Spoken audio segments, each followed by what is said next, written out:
Hi there, for everyone watching. I've got an interview here with Ali, who is a member of the Massage Therapist Success Academy, and I'll let her introduce herself and tell us a bit about her business and her journey in massage.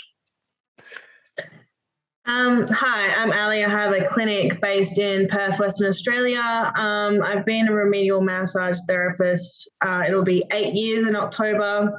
I started off as a sole trader working from home for the first 2 years, and then I opened up a small room, sort of just 20 square meters in a shopping centre, and worked there for about 3 years. And then last year I decided to expand to a clinic where I now have 5 treatment rooms and a small mat area where we do Pilates classes and obviously massage as well. Yeah, nice. And so what situation were you in before you started the academy, and what problems were you facing?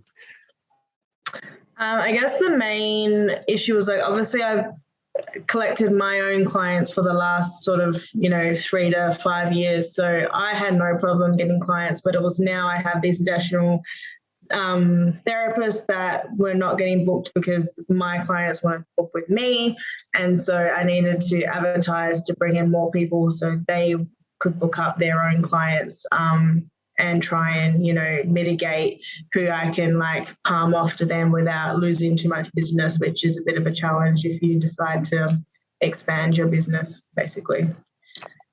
Yeah, definitely. And so how did you come across the program, and what thoughts or concerns did you have before joining? I think I initially popped up when I was Googling about staff or how to find staff or something along those lines. And I was like, oh, well, there's a lot of subjects in having a business that I, could use assistance with. And I'm pretty motivated and proactive person. So I'm aware that money spent on education isn't really ever wasted. So I didn't really have a problem with signing up and joining up and spending the time and money, because that's just what you have to do if you want to get ahead, really, unless you know everything, which no one does. So Yeah, I agree with all those things you said with investing in your education. I think it's the best investment you can make, because it's a skill. These are skills that you can acquire and attain and use for the rest of your life. And yeah, definitely.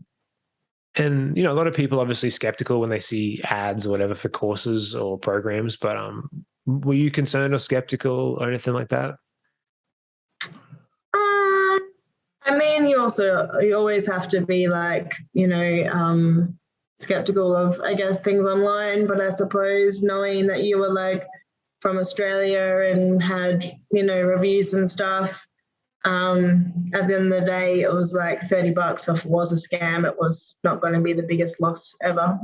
Yeah. I think sometimes people get so scared about, possible scams or possibly being ripped off that they do nothing ever, and that doesn't help either.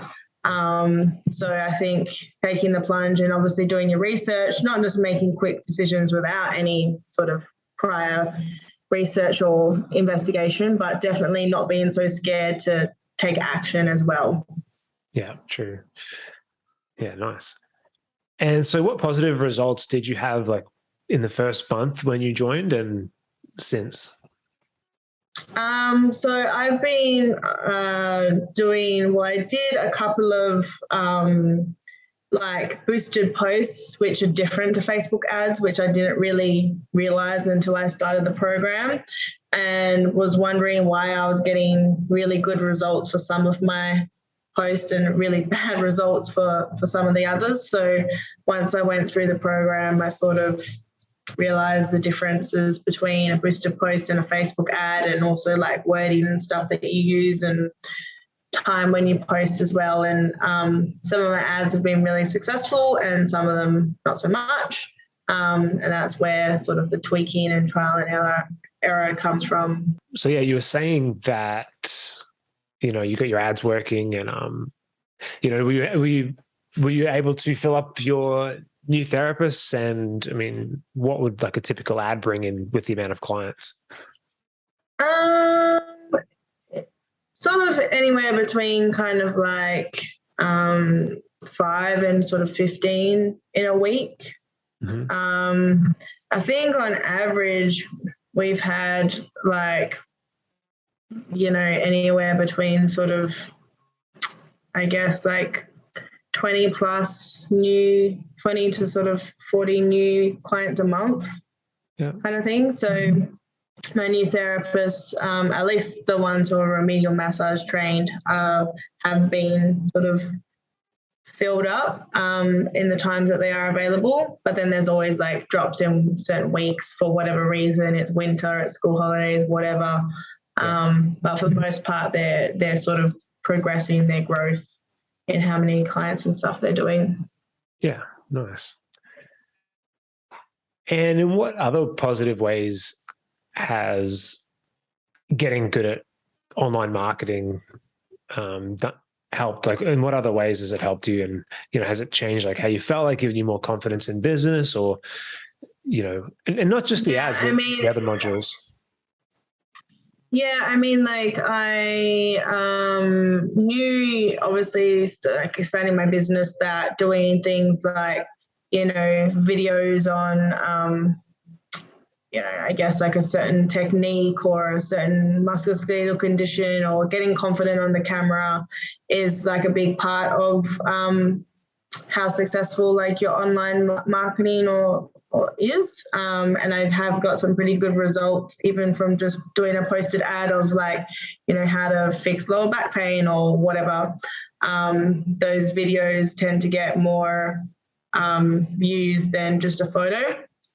And just obviously I'm not like an actor or a media person or whatever, but just doing them and certainly getting more confident with, being in front of the camera and talking clearly, and how to have an engaging video that's short, sharp, and to the point where people were like, oh yeah, my lower back is also sore, blah, blah, blah, I'll book in, that relates to me, or whatever it is. Yeah. And have you gotten a lot out of the other non-advertising modules? Because there's a lot of other stuff in there. Yeah, I need to do more of that, to be honest. I have done a little bit, but I haven't done a lot. It's just been a bit hectic, to be honest. Yeah, you're very busy. You're doing a lot of work.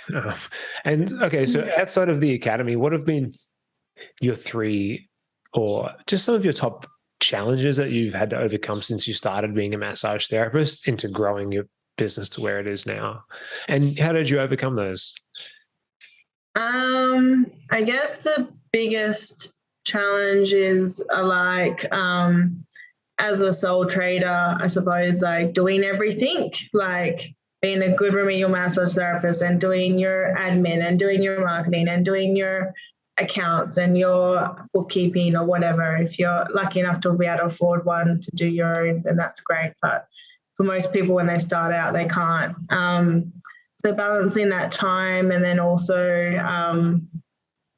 when I opened the clinic, like staff, and trying to manage them, as well as like also be supportive, and then getting their clients through and stuff like that. And then also not getting angry and like controlling your emotions when you're tired, I suppose, it's probably one of the biggest challenges as a business owner. Mm-hmm. Yeah, because you put so much into your business, and things get frustrating.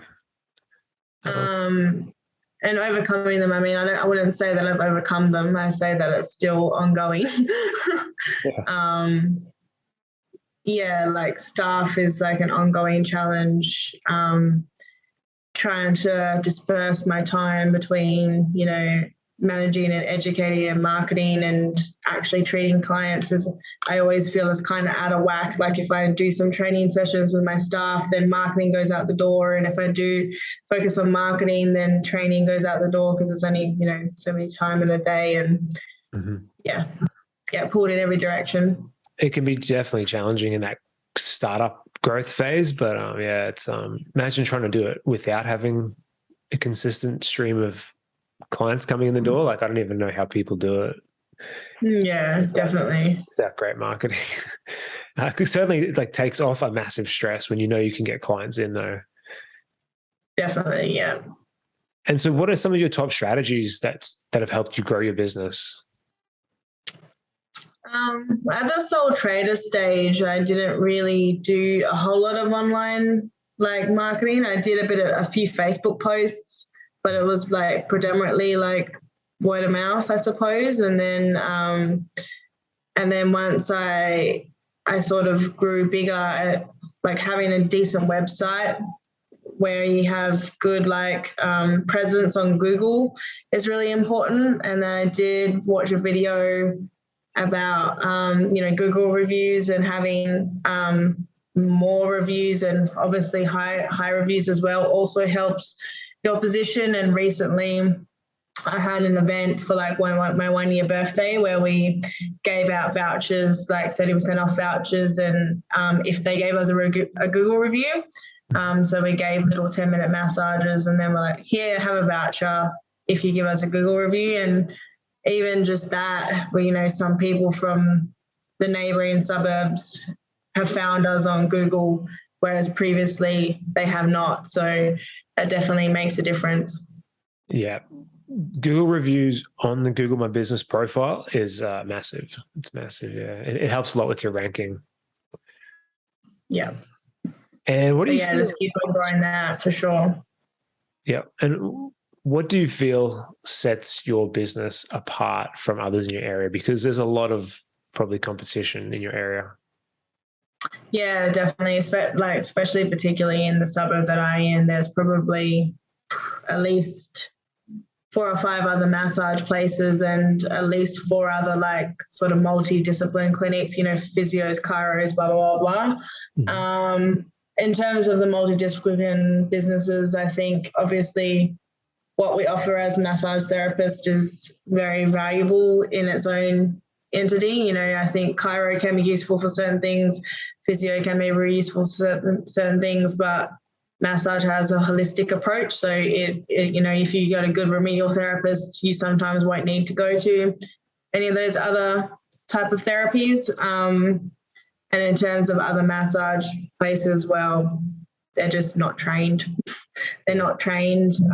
So, you get what you pay for. They might be cheaper, but you go to a place where they're not qualified and you say, I've got a sore neck, and they'll just massage your whole body anyways. So it's more specific with people who have trained from Australia, who do ongoing professional development. And I try and do in-house training with my staff often. And, whenever there's a course to learn a new technique, I will either get them to come in here and do it here, or we'll go as a group to do those courses and try and be up to date with the latest research as much as possible, so that we can be that bit better even again than the other massage therapists, massage clinics that do have trained therapists, be better again from them, if that makes sense. Yeah, I think that's so important, just to have that mission to always be the best, or try to be the best in your town or in your state or in your country. I think I've always believed in that myself. So yeah, I think you're definitely on the right track there. For sure, yeah. And so what is the future outcome that you think this program will help deliver for you, and what would you recommend to people thinking about joining the academy? I think it would just be sort of ongoing support with the stuff that I was talking about before. So making the clinic a bit more systemized, so that like staff are clear about what their role is or how they handle certain situations and stuff, so they have the right support clearly in front of them, which will obviously reduce errors with bookings and stuff like that, so that clients will be happier. And obviously if you have happier clients, then they're going to recommend this place, aren't they?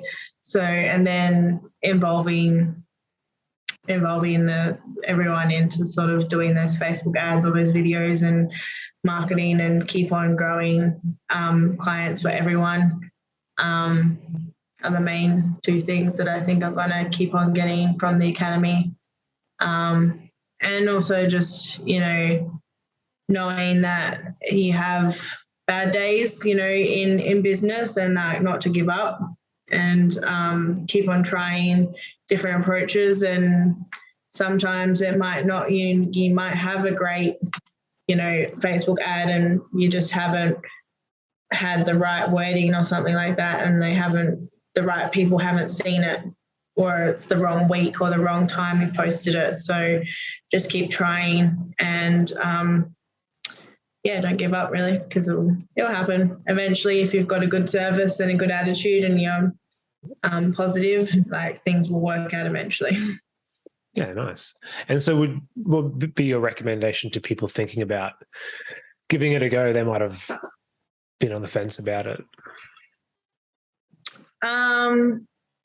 Well, my recommendation is to be proactive, and if you're not going to get advice from the Massage Academy, where else are you going to get it from?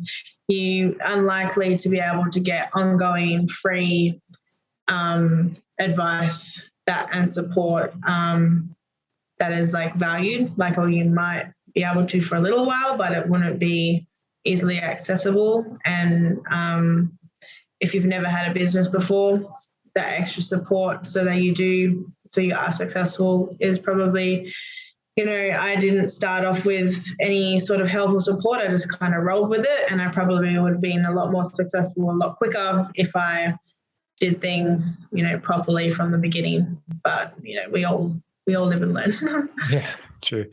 Oh, well, thanks for hopping on, Ali, and sharing some of your tips and doing this interview with me. No worries.